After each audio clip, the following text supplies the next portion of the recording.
Minister, the Oireachtas Committee on Artificial Intelligence recently heard concerns that Ireland and Europe are on somewhat of a collision course with America when it comes to the regulation of online spaces, AI technology, that kind of thing. Without getting into the merits or demerits of that, do you agree with that assessment that Europe and America are kind of coming to bump heads when it comes to the regulation of social media and things like that? I'm not sure I do agree. I think one of the advocates for deregulation is no longer as information in the White House as it might have been 10 days ago.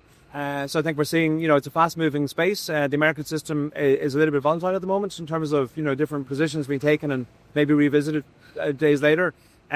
Look, Europe has traditionally been more regulatory intensive than the United States. That's both a strength and a weakness. There's an awareness of that. I've been attending a competitiveness council in Europe regularly the last number of months. There's an awareness in Europe that we need to ensure regulation is balanced with the need for speed and the need to be pro-business and ultimately get things done. So I'm not a fan of over-regulation. I'm not a fan of too much red tape.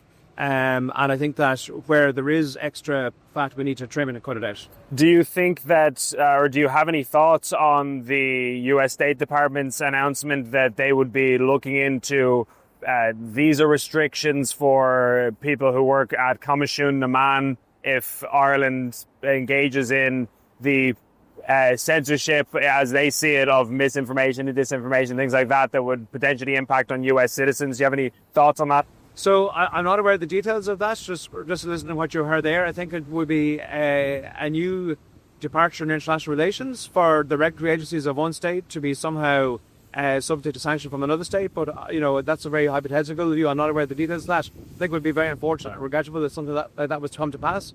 But we're not there yet. And perhaps we never will be there. I mean, a lot of pronouncements emanate and, fall away the next day in the White House.